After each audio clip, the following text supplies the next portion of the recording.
प्यारे साथियों नमस्कार, जय हिंद। कैसे हैं आप सभी? स्वागत है आपका नोटबुक एकेडमी पर। मैं रितेश आपके समक्ष प्रस्तुत हूं फिर से कंप्यूटर स्पेशल हमारा 10 मिनट शो लेकर के। आज का टॉपिक मेरे पीछे दिख रहा है आपका इनपुट डिवाइसेस। ठीक है, इस क्लास में हम लोग छोटे से समय में अपना इनपुट डिवाइसेस को क्लियर करेंगे, रिवीजन करेंगे टोटल अपने एग्जाम पॉइंट ऑफ व्यू से जो इंपॉर्टेंट फैक्ट्स है। हमारी सीरीज कंटिन्यू है, 5 से 6 टॉपिक्स हम लोग कर चुके हैं पहले, उसको आप जरूर देखिएगा। क्लास कैसी लगी कमेंट में बताइएगा, लाइक कीजिएगा, क्लास को अभी शेयर कर दो। ऐसी क्लास कहीं नहीं मिलने वाले, ऐसा कंटेंट आपको कहीं नहीं मिलने वाला इतने कम समय में। ठीक है, तो कमेंट सेक्शन में बताना कि अगला टॉपिक क्या होगा। शुरू करते हैं। आज का टॉपिक हमारे सामने है इनपुट डिवाइसेस। ठीक है, जो आपके इनपुट डिवाइसेस होते हैं इनकी बात करने वाले हैं। तो इनपुट डिवाइसेस की परिभाषा क्या होती है? ऐसे वो हार्डवेयर उपकरण है। पहली चीज ये हार्डवेयर डिवाइसेस होते हैं जिनकी सहायता से कंप्यूटर में डेटा एवं निर्देश आप देते हैं, इंस्ट्रक्शंस को देते हैं। ठीक है, इनकी संख्या आप देख रहे हो। हम लोग इतने डिवाइसेस को पढ़ने वाले हैं। कौन कौन से sir? Keyboard, mouse, light pen, microphone, recognition system, joystick, digitiser, OCR, track ball, POS machine, OMR, touch screen, scanner, smart card, web scanner, TV, AC, barcode reader, graphics tablet और बायोमेट्रिक सेंसर। एक एक करके सबकी बात करेंगे। सबसे पहला सबसे इंपॉर्टेंट आपका इनपुट डिवाइस जो हमारे कंप्यूटर में होता है उसका नाम क्या है सर? कीबोर्ड। कीबोर्ड, ठीक है। कीबोर्ड की आती है क्वेश्चन का, जो कीबोर्ड है वो पहली है क्या? तो कीबोर्ड सबसे अधिक उपयोग किया जाने वाला हमारा इनपुट डिवाइस है। ठीक है, जिसकी सहायता से कंप्यूटर में अक्षर, अंक तथा कमांड दर्ज किए जाते हैं। ठीक है, कीबोर्ड की बात करें, कीबोर्ड के फादर कौन है? ठीक है, जिन्होंने इसकी मतलब हम लगाएंगे तो क्रिस्टोफर लैथम शोल्स जो हैं, इनको हम लोग फादर ऑफ कीबोर्ड कहा जाता है, जिन्होंने टाइपराइटर पे इसका यूज किया था फर्स्ट टाइम। ठीक है, तो इसका फंडामेंटल सिद्धांत क्या है? कीबोर्ड का आविष्कार क्रिस्टोफर लैथम शोल्स ने किया था। ठीक है, ये चीज हम लोग याद रखेंगे। वायरलेस कीबोर्ड और जनरल आप हम लोग बात करें, जो वायरलेस कीबोर्ड आजकल आपके आ रहे हैं उनकी बात करेंगे। बिना किसी तार के कंप्यूटर से जुड़ता है आपका, ये वायरलेस कीबोर्ड होता है। ठीक है, इसकी विशेषताएं क्या है? ये टाइपराइटर का संशोधित रूप है आपका कीबोर्ड। ठीक है, वर्तमान में जो चल रहा है इसमें टाइपराइटर से अधिक कुंजियां होती हैं, इनकी संख्या 104 है। क्वेश्चन पूछा जाता है कीबोर्ड में जो आपकी कीज होती है इनकी संख्या 104 होती है। टोटल कितनी होती है? 104 होती है। अब देखो यहां पर बात आती है एनकोडर जो होते हैं आपके, प्रत्येक कुंजी को दबाने पर डेटा को बाइनरी में बदल दिया जाता है। किसका प्रयोग करके? आप कीबोर्ड एनकोडर लगे होते हैं, जो कि हम जो कुछ इनपुट देते हैं ना उसको बाइनरी कोडों में आपका मशीनी लैंग्वेज में ट्रांसफर कर लेते हैं। ठीक है, फिर आता है आपका क्या हम लोग बोल सकते हैं टाइप मेट्रिक प्रक्रिया क्या होती है? तो देखो, यदि किसी कुंजी को 0.5 सेकंड से आप अधिक समय तक दबाकर रख दें, ठीक है, रखा जाए, तो अक्षर बार बार टाइप होता रहेगा। इस प्रक्रिया को टाइप मैटिक कहा जाता है। ये क्वेश्चन आता है। ठीक है, मतलब आप ए को अगर ऐसे दबा करके रख देंगे 0.5 सेकंड से ज्यादा, ठीक है, आधे सेकंड से ज्यादा आप अगर रख देंगे तो आपका ए लगातार ए ऐसे लिख जाएगा। ठीक है, देखो ए मैंने लिखा तो देखो ये बहुत सारे ए एक साथ लिखा दिया। ठीक है, तो टाइप मैटिक रेट होता है क्या? 10 कैरेक्टर्स पर सेकंड। एक सेकंड में कितने? 10 कैरेक्टर्स आप लिख सकते हैं। ये टाइपमेटिक रेट कहलाता है।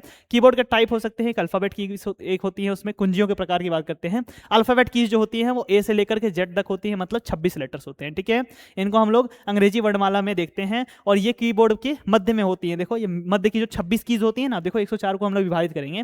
जो 26 कीज है वो कौन सी है बताओ? ये 26 कीज आपकी जो बीच वाली है ये आपकी एबीसीडी है, अल्फाबेट कीज। ठीक है, अब देखो रो में, देखो टॉप रो में क्या होता है? QWERTY। ठीक है, होम रो में आपका ASDFGH KJKL। ठीक है, ये आपके होते हैं। और जो बॉटम रो होती है इसमें ZXCVBNM। ठीक है, ये आपके होते हैं। ये 26 लेटर्स आपके इन तीनों रो में होते हैं। ठीक है, फिर आती है हमारी न्यूमेरिक कीज। अंक की जो कड़ी कीज होती है वो 0 से लेकर 9 तक होती हैं। मतलब जो नंबर कीज है उनकी संख्या टोटल कितनी है सर? 10 है। ठीक है, 0 से लेकर 9 तक हमारी नंबर कीज होती हैं। अंक कुंजियां होती हैं, ऊपरी भाग में स्थित होती हैं हमारे। देखो यहाँ पर भी हैं और यहाँ पर भी हैं, 2 जगह पर है। ठीक है, फिर आती है हमारी फंक्शन कीज। फंक्शन कीज कितनी होती हैं सर? 12 होती हैं। F1 से लेकर के F12 तक सबसे ऊपर स्थित होती हैं। देखो आपको दिख रही हैं, F1 से लेकर F12 तक इन्हें फंक्शन कीज कहा जाता है। इनके विशेष कार्य के लिए इनका उपयोग किया जाता है। ठीक है, फिर यहाँ पर देखोगे कुछ आपकी कीज होती है जिन्हें आपकी क्या मॉडिफायर कीज कहा जाता है, जिन्हें कॉम्बिनेशन कीज भी कहा जाता है, संशोधक कुंजियां कहा जाता है। इनका प्रयोग करके किसी और की का प्रयोग करके हम कमांड्स देते हैं।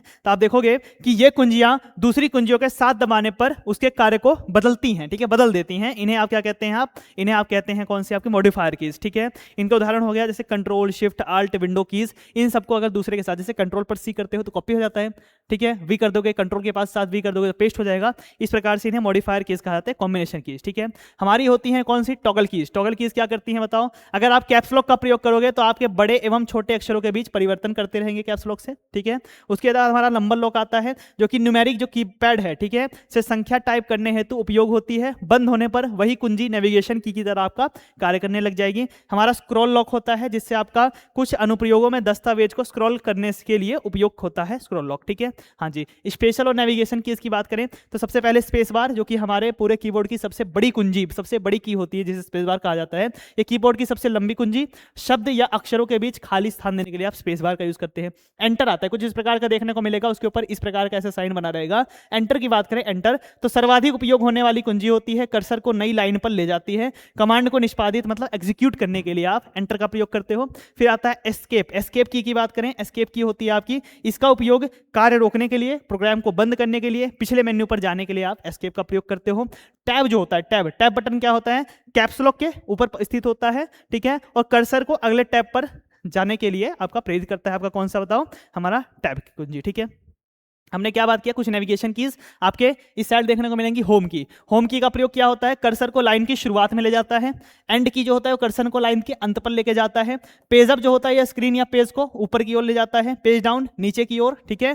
बैक स्पेस जो होता है, इससे आप कर्सर के बाईं ओर का अक्षर हटा सकते हैं, ठीक है, उसके लेफ्ट साइड का जो अक्षर होगा आप टाइप करते हैं उसको हटा सकते हैं। डिलीट का प्रयोग करके कर्सर के दाईं ओर के अक्षर को हटा सकते हैं, ठीक है। ये हमारे आपके किसकी बात हो गई बताओ, हमारे कीबोर्ड के, ठीक है। तो हमने क्या पढ़ा, कीबोर्ड सबसे अधिक उपयोग किया जाने वाला आपका इनपुट डिवाइस है। मानक कीज की संख्या 104 होती है, फंक्शन कीज की संख्या 12 होती है, F1 से लेकर F12 तक, ठीक है। कीबोर्ड के आविष्कारक कौन है, क्रिस्टोफर लेथम शॉलेस, ठीक है, इनका नाम पूछा जाता है, ठीक है। जो लंबी की है उसका नाम क्या है बताओ, स्पेस बार, ठीक है। टाइपमैटिक जो प्रक्रिया है वो 0.5 सेकंड से ऊपर अगर आप किसी एक बिंदु पर मतलब किसी की को दबा के रखेंगे तो लगातार वो लिखी जाएगी, और टाइपमैटिक जो रेट है वो 10 टाइम्स पर सेकंड होता है, ठीक है। अब हम लोग बात करते हैं कुछ इंपॉर्टेंट फैक्ट्स, जैसे कि जो मॉडिफायर कुंजियां होती हैं वो है कंट्रोल शिफ्ट आल्ट और विंडोज। टॉगल कीज जो है वो कैप्स लॉक, नंबर लॉक और स्क्रॉल लॉक होता है। और आपका जो हमारी कीबोर्ड एनकोडर कन्वर्ट्स जो कर इनटू इनपुट इनटू बाइनरी, ठीक है, जो हमारा इनपुट होता है उसको बाइनरी में कन्वर्ट करने का कौन करता है, आपका कीबोर्ड एनकोडर, ठीक है। ये सारी चीजें आपको अच्छे से याद रखनी है, ठीक है। नेक्स्ट टॉपिक पर हमारा क्या है बताओ, कुछ हमारे पॉइंटिंग इनपुट डिवाइसेस, हमने एक किया कीबोर्ड, अगला आते हैं पॉइंटिंग इनपुट डिवाइसेस, ठीक है, जो कि सूचक मतलब पॉइंटिंग इनपुट डिवाइस के उपकरण हैं जिनके सहायता से स्क्रीन पर कर्सर को नियंत्रित किया जाता है, वस्तुओं का चयन किया जाता है तथा कंप्यूटर को निर्देश दिए जाते हैं, ठीक है। इनका आप बहुत अच्छे से जानते हैं, जिसमें माउस आता है। माउस क्या होता है, कर्सर को नियंत्रित करता है। एक एक करके सबकी बात करें, टच पैड होता है, जॉयस्टिक होता है, स्टाइलस पेन, ऐसा इस प्रकार का आप पेन यूज करते हैं। ट्रैक बॉल होता है, टच स्क्रीन होती है, लाइट पेन होता है, ठीक है। कर्सर को नियंत्रित करने के लिए माउस का प्रयोग, क्लिक और चयन करने के लिए किसका, सिलेक्ट करने के लिए माउस का प्रयोग। टच पैड जो होता है उंगली की सहायता से या फिर कर्सर नियंत्रित कर सकते हो, मुख्यतः लैपटॉप में होता है, ठीक है, उंगली की सहायता से। जॉयस्टिक की बात करें, गेमिंग और ग्राफिक्स में यूज होगा। स्टाइलस पेन जो होता है इसको टच डिवाइस पर लिखने एवं चित्र बनाने के लिए यूज किया जाता है। ट्रैक बॉल जो होता है वो स्थिर एक बॉल को घुमा घुमा कर आप कर्सर को नियंत्रित करते हैं। टच स्क्रीन अपने हाथ से छूकर करते हो, और लाइट पेन जो होता है इससे आप लिखने का कार्य करते हो, ठीक है। हाँ, फिर होते हैं ऑप्टिकल इनपुट डिवाइसेस, जो कि प्रकाशिकीय इनपुट आपके उपकरण होते हैं, जो कि प्रकाशिकीय इनपुट डिवाइस प्रकाश या चित्र की सहायता से इन कंप्यूटर में आपका डेटा इनपुट करते हैं, ठीक है। जिसमें आपका स्कैनर आएगा, कागजी दस्तावेजों को डिजिटल रूप में आप परिवर्तित कर सकते हो। डिजिटल कैमरा, तस्वीर खींच सकते हो, उससे आपका इनपुट हो जाएगा। मोनोवर होता है एक इनपुट उपकरण है जो कि स्कैन किए गए टेक्स्ट को एडिटेबल टेक्स्ट में यूज करेगा। बारकोड रीडर की बात करें, बारकोड रीडर क्या करता है, आपका जो बारकोड होते हैं उसको स्कैन करके जानकारी को प्राप्त करता है। OCR होता है ऑप्टिकल, आपका क्या बताओ, हमारा ऑप्टिकल कैरेक्टर रीडर OCR क्या करता है, कन्वर्ट करता है स्कैन टेक्स्ट को एडिटेबल आपके टेक्स्ट के अंदर, ठीक है। वेबकैम होता है आपका, ये रहा वेबकैम, देखो ये रहा वेबकैम, ठीक है। और ऑप्टिकल माउस की बात करें, जो आपका माउस होता है, ठीक है, ये भी आपके क्या होते हैं, आपके डिवाइसेस होते हैं। अब बात करते हैं माउस, हमारा इनपुट डिवाइस, ठीक है। इसकी खोज किसने की थी, डगलस एंगलबर्ट ने, ठीक है। इसका आविष्कार हुआ डगलस एंगलबर्ट के द्वारा 1963 से 64 के बीच में, ठीक है, ये याद रखना। उसके बाद हम लोग बात करते हैं माउस है क्या। माउस सबसे अधिक उपयोग किया जाने वाला पॉइंटिंग डिवाइस है, जिसका उपयोग कर्सर को नियंत्रित करने एवं विभिन्न कार्य करने के लिए किया जाता है, ठीक है। अब माउस देखो, अपने बटन्स की संख्या हम लोग बात करें, ये देखो, ये राइट बटन है, लेफ्ट बटन है, स्क्रॉल व्हील, बॉडी और कंट्रोल कर्सर को नियंत्रित करने के लिए इसका प्रयोग किया जाता है, ठीक है। टाइप ऑफ माउसेस की बात करें, मैकेनिकल माउस, ऑप्टिकल माउस और वायरलेस माउस, इतने प्रकार के माउसेस आजकल आते हैं, ठीक है। अब इसकी बटन्स की बात करते हैं। एक होता है आपका लेफ्ट बटन, ठीक है, लेफ्ट क्लिक करते हो, लेफ्ट क्लिक करोगे जब किसी पर भी एक सिंगल करोगे तो फाइल, फोल्डर, आइकन या लिंक पर आप सिलेक्ट कर लोगे, ठीक है। दूसरा क्लिक जब हम लोग करेंगे राइट क्लिक, ठीक है, राइट क्लिक इधर वाला है, जो ये वाला बटन है ये आपका कौन सा है, राइट क्लिक है, ठीक है। राइट क्लिक जब आप करते हो तो इससे आप क्या करते हो, ओपन होता है शॉर्टकट मेन्यू, जिसमें cut, copy, paste, refresh, rename, properties, ये सब चीजें हमें देखने को मिलती हैं। जब डबल क्लिक करोगे किसका बताओ, डबल बार आप लेफ्ट क्लिक करते हो, डबल बार आप लेफ्ट क्लिक करते हो तो आपको क्या होता है, फाइल, फोल्डर अथवा प्रोग्राम खुल जाता है। 3 बार कर दोगे करोगे अगर आप तो किसी पैराग्राफ का चयन हो जाता है हमारे लेफ्ट क्लिक पर, ठीक है।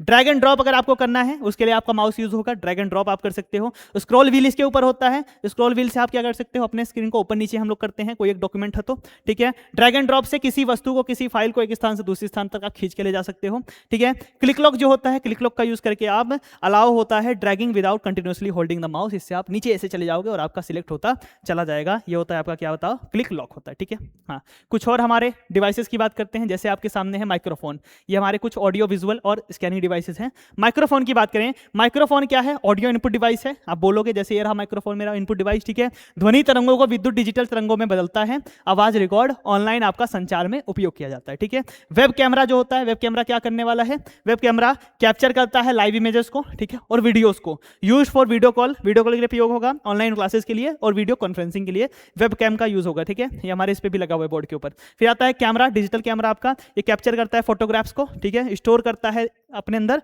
एज ए डिजिटल डाटा, ठीक है, इंक्लूड करता है प्रीव्यू डिस्प्ले को। फिर आते हैं हमारे कुछ स्पेशलाइज्ड आपके इनपुट डिवाइसेस, जिसमें आपके पास जॉयस्टिक, ठीक है। जॉयस्टिक क्या होता है, 360 डिग्री घूमने वाली एक इसमें हैंडल होता है, ठीक है। इसका उपयोग गेमिंग, फ्लाइट सिमुलेटर और ग्राफिक्स में इसका उपयोग किया जाता है जॉयस्टिक का, ठीक। डिजिटाइजर या फिर ग्राफिक टैबलेट की बात करते हैं, ठीक है। ये चित्रों एवं डिजाइनों को डिजिटल रूप में बदलता है। कलाकार, आर्किटेक्ट तथा डिजाइनरों द्वारा इसका उपयोग किया जाता है। इसके ऊपर ऐसे बनाओगे तो वो आपका इनपुट हो जाएगा, ठीक है। उसके बाद आता है डिजिटल पेन, मतलब लाइट पेन जो होता है। लाइट पेन जो होता है ये हाथ में पकड़कर उपयोग की जाने वाली इलेक्ट्रो ऑप्टिकल डिवाइस है। स्क्रीन पर सीधे चित्र बनाने एवं चयन करने के लिए आप लाइट पेन का प्रयोग करते हो, ठीक है। ये आपका स्पेशलाइज्ड इनपुट डिवाइसेस की बात करते हैं, जो कि आपका वॉइस रिकॉग्निशन होता है। जो मैं बोलूंगा, बोले गए शब्दों को पहचान कर डिजिटल टेक्स्ट में अथवा कमांड में बदलता है, ठीक है। ओके गूगल बोलते हो ना, हाँ जी भाई। बायोमेट्रिक सेंसर क्या होते हैं, ये भी आपका इनपुट डिवाइसेस की कैटेगरी में आता है। व्यक्ति की पहचान जो है वो सत्यापित करने हेतु निम्न जैविक आपकी विशेषताओं का आपका उपयोग करेगा, जैसे फिंगरप्रिंट, आइरिस स्कैन, चेहरा, हथेली, इन सब से आपका हमारा होगा बायोमेट्रिक सेंसर, ठीक है। पीओएस मशीन जो होती है, जिसे पॉइंट ऑफ स्केल मशीन कहा जाता है, ये इलेक्ट्रॉनिक पेमेंट डिवाइस होता है, यूज्ड इन शॉप्स, दुकानों में बिलिंग के लिए और आपका डिजिटल पेमेंट्स करने के लिए, है ना, वही जिसमें आपका बिल निकल जाता है, पर्ची कटती है, ठीक है, वही वाला। अब बात करते हैं आपका बारकोड रीडर, जिसे आप बीसीआर कहते हैं, ठीक है। बारकोड रीडर दुकानों में प्रयोग होता है, बारकोड को स्कैन करता है, उत्पाद की जानकारी आपको मिल जाती है। सुपरमार्केट्स में, शॉपिंग मॉल्स में, इन्वेंट्री मैनेजमेंट में इसका प्रयोग किया जाता है, ठीक है। ओएमआर की बात करते हैं, जो आपका ऑप्टिकल मार्क रीडर होता है, इसकी full form optical mark reader. OMR का पेपर देते हो ना, वहां पर यूज करते हो ना, हाँ जी भाई। रीड शेडेड मार्क्स, जो कि बबल्स और आपके टिक्स होते हैं, उसको आपका रीड करता है ऑन स्पेशल डिजाइंड शीट्स के ऊपर, ठीक है, हाँ जी। ओएमआर शीट होती है, उसको आपका रीड करता है, कौन सी मशीन होती है, ओएमआर मशीन होती है, ठीक है। इसका प्रयोग किया जाता है कॉम्पिटेटिव एग्जाम्स में, सर्वेज में और आपके इलेक्शंस में ओएमआर का यूज किया जाता है, ठीक है।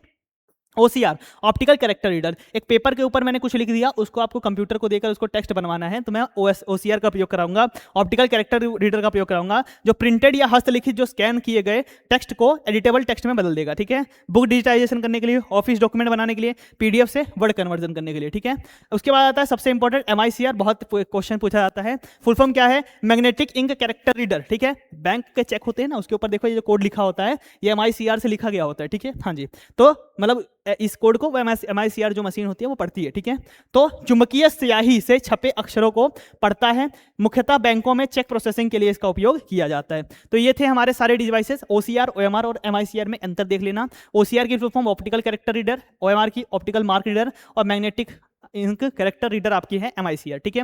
ओसीआर का प्रयोग प्रिंटेड हैंड रिटन टेक्स्ट को बदलने के लिए किया जाएगा। इनपुट टाइप होता है, आप कैरेक्टर देते हो, और इसका प्रयोग किया जाता है डॉक्यूमेंट डिजिटाइजेशन में। ओएमआर में क्या होता है, जो मार्क्ड बबल्स होते हैं, ठीक है, गोले होते हैं, उसको पढ़ने का कार्य करेगा। मार्क्स को क्या करेगा बताओ, इनपुट करेगा, और एग्जाम शीट्स इसका एग्जाम्पल है, ठीक है। एमआईसीआर होगा, इसमें मैग्नेटिक इंक कैरेक्टर्स होंगे, ठीक है, वो आपके मैग्नेटिक जो कैरेक्टर्स होंगे उनको इनपुट लेगा, और जैसे बैंक चेक्स में इसका प्रयोग किया जाता है, ठीक है, हाँ जी।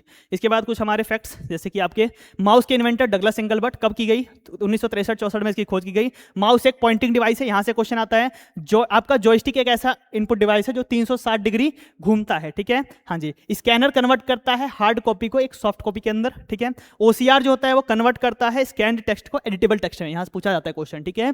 जो स्कैन टेक्स्ट होता है, जैसे कोई पेज है, उसको आपका एडिटेबल टेक्स्ट में बनाने के लिए, ठीक है। ओएमआर जो है वो रीड करता है बबल और मार्क्स को, ठीक है। एमआईसीआर को बैंक के चेकों पर प्रयोग किया जाता है।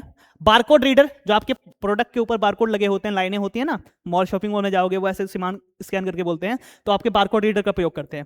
बायोमेट्रिक सेंसर जो होते हैं ये वेरीफाई करते हैं identity using physical characteristics, thumbnail हो सकता है आपका, फिंगरप्रिंट्स हो सकते हैं, आइरिस हो सकता है, ठीक है, फेशियल एक्सप्रेशन हो सकते हैं। पीओएस मशीन जो होती है ये यूज की जाती है डिजिटल पेमेंट्स के लिए, ठीक है, आया समझ? तो कुछ फैक्ट्स हो गए आपके, ये आप अच्छे से पढ़ लेना। अब देखो इसी प्रकार से ये हमारी क्लास यहाँ पर खत्म होती है इनपुट डिवाइसेस की। अगर आपका BSF-SCM का पेपर है, ठीक है, तो आप हमारे बैच के साथ जुड़ सकते हो जो कि विजय बैच है। 499 का भी चल रहा है, सितंबर में आपका पेपर है, डेट अभी आपकी कंफर्म नहीं हुई है। 9958601704 ये आपका नंबर है, इस नंबर पर कॉल करके आप पूछ सकते हैं कि किस प्रकार से आप बैचेस में इनरोल कर सकते हैं, ठीक है। तो इनपुट डिवाइस किसी भी एग्जाम को दोगे जहां कंप्यूटर पूछा जाता है वहां पर इससे क्वेश्चन मिलेंगे, ठीक है। एग्जाम देना, क्वेश्चन आए आकर के कमेंट करके जाना, ठीक है। क्लास कैसे लगी जरूर बताना। अगला टॉपिक हमारा क्या होना चाहिए आप कमेंट सेक्शन में भर दीजिए, हम लोग इसी क्रम में आपके सारे टॉपिक्स कवर कर लेंगे, ठीक है। हाँ जी, तो ये हमारा 10 मिनट शो यहीं पर खत्म होता है, ठीक है। कैसी लगी क्लास? बहुत अच्छी होगी, मुझे भी उम्मीद है, क्योंकि इतना कंटेंट आपको मैंने प्रोवाइड कराया है। तो अपने जो रिव्यूज़ हों वो कमेंट सेक्शन में भर देना। क्लास अगर अच्छी लगी तो लाइक कर दो। नोटबुक एकेडमी से अगर तक सब्सक्राइब नहीं किया है तो जुड़ जाओ, ठीक है, ऐसे ही कंप्यूटर के अच्छे कंटेंट के लिए, ठीक है। तो सभी को मेरी तरफ से नमस्कार, आपके एग्जाम के लिए ऑल द बेस्ट। मिलते हैं आपसे एक और 10 मिनट शो में, तब तक के लिए आप सभी को मेरी तरफ से धन्यवाद।